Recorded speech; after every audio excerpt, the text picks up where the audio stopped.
You can do 10,000 crunches a day. You can starve yourself on celery sticks and water. You can run until your feet bleed, and you will not lose that belly. Why? Because you are fighting the wrong enemy. Most people think belly fat is just fat. It's just stored energy, right? Wrong. What if I told you that the belly fat you can pinch, the jiggly stuff under your skin, is actually completely harmless?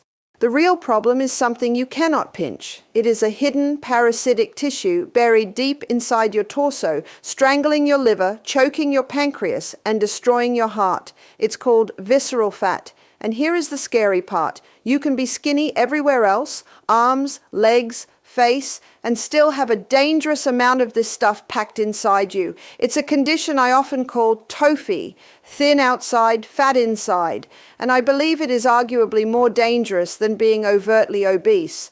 But I have some good news. While visceral fat is the most dangerous fat in your body, it is also the easiest to burn off if, and only if, you know the biological combination code to unlock it. In this video, I'm going to share that code with you. I'm going to break down a specific Japanese approach that I've found incredibly effective, involving a certain pigment in vegetables, a specific compound in tea, and a 75% rule for movement. My observations suggest this protocol can lead to significant reductions in visceral fat in just a couple of months. So put down the weights, stop the crunches, and just hear me out. Let's turn your metabolism upside down for a minute.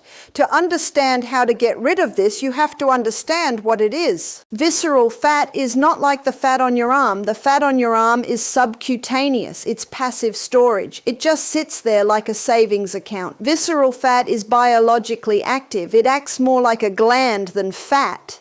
It spits out inflammatory chemicals, it messes with your hormones, and it drives insulin resistance. Think of visceral fat like a parasite. It latches onto your vital organs, your liver, your stomach, your pancreas, and it feeds off your inflammation. So how do you know if you have it? Here is my simple symptom check. Stand up and poke your stomach. If your belly is soft, squishy, and jiggly, that's mostly subcutaneous. That's the vanity fat. But if your belly sticks out like you swallowed a basketball and it feels hard, solid, firm, protruding, that is visceral fat. That firmness is the pressure of the fat pushing out against your abdominal wall from the inside.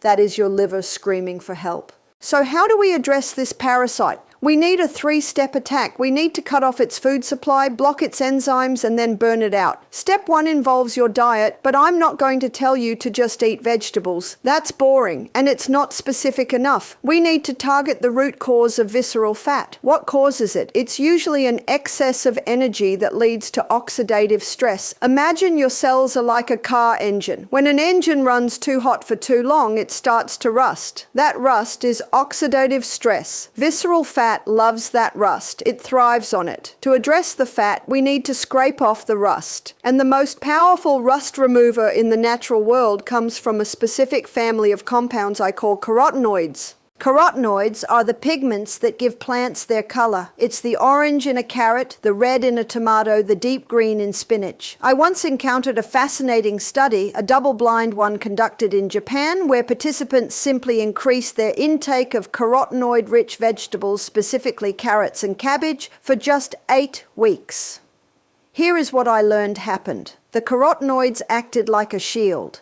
They neutralized the free radicals, those unstable molecules damaging your cells, and they actually flipped a genetic switch.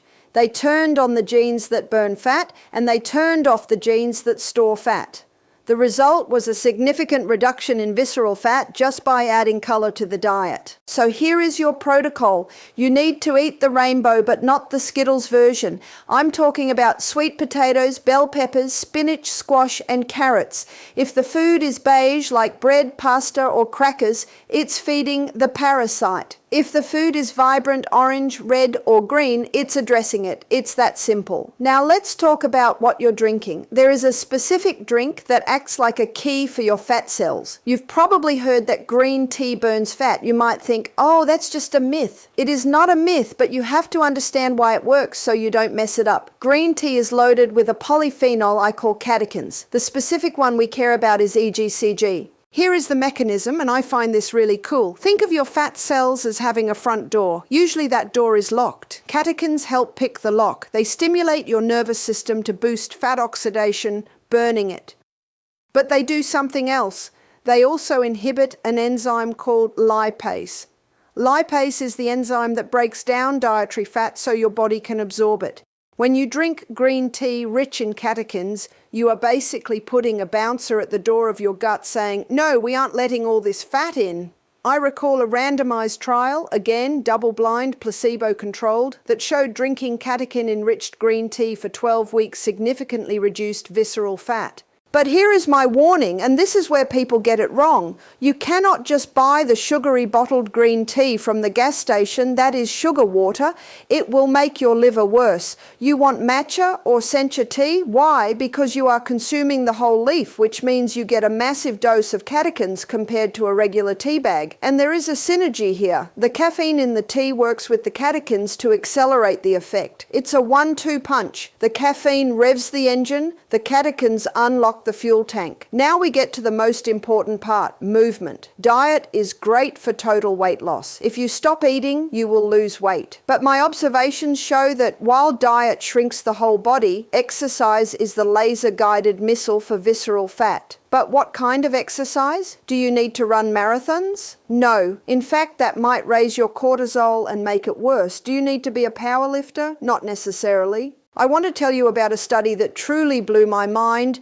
It was a meta-analysis involving 117 different studies, and then there was a specific older study that looked at a very precise protocol.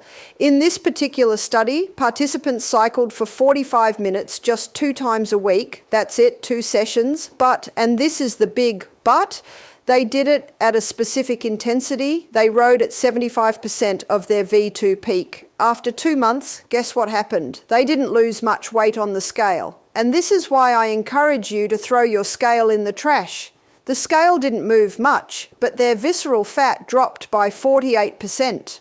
Almost half of their deadly belly fat was gone in 2 months with 2 workouts a week. They also improved their insulin sensitivity by 41%. That is essentially reversing pre-diabetes. So what is 75% intensity? You don't need a fancy lab coat or an oxygen mask to figure this out. You just need what I call the talk test. If you are walking and you can sing a song perfectly, that is too easy. That's not 75%. If you are sprinting and you feel like you are going to vomit and you can't speak a single word, that is too hard. That's anaerobic. You want the sweet spot right in the middle, the talk test rule. You are at the right intensity when you can speak in full sentences, but you sound a little winded. You should sound like you just walked up a few flights of stairs. You can talk, but you'd rather not. That is the zone. That is where the magic happens for visceral fat. Now, I have to warn you about a trap that almost everyone falls into.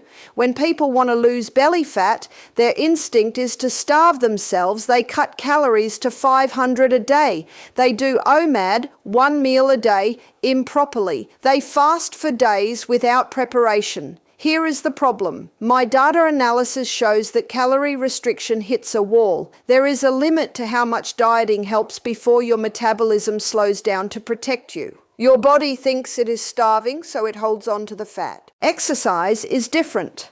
A recent study I reviewed in the British Journal of Sports Medicine found that exercise has a dose-dependent response for visceral fat. What does that mean? It means the more you do, the more you lose. There was no upper limit found in the study. If you exercise a little, you lose a little. If you exercise a lot, you lose a lot. It doesn't plateau the way dieting does. So the strategy is not to starve yourself. You want to eat enough nutrient-dense food, the carotenoids, the proteins, to fuel your body, and then use movement to create the deficit. So let's put this all together into a plan you can actually use starting tomorrow. Step 1, the scavenger hunt. Look at your plate. If it's brown, put it down. Add 1 serving of a deeply colored vegetable to every meal. Carrots, spinach, peppers. This is your shield. Step 2, the liquid key. Swap your second coffee for a matcha green tea. Don't add sugar, maybe a little lemon juice to help absorption, but keep it clean. You are inhibiting that lipase enzyme. Step 3, the 75% solution. You need cardio. I know, some might say cardio kills gains or bro science, whatever. For visceral fat, you need cardio.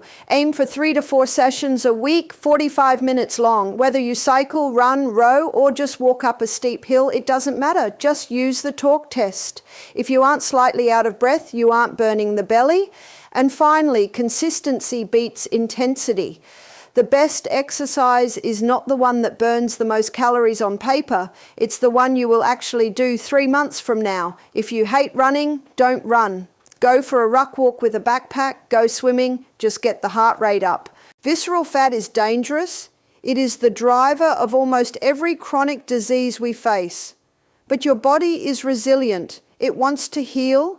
It just needs you to give it the right signal. Stop starving it. Start fueling it with the right pigments and start moving it at the right pace. If this video helped, please like and subscribe.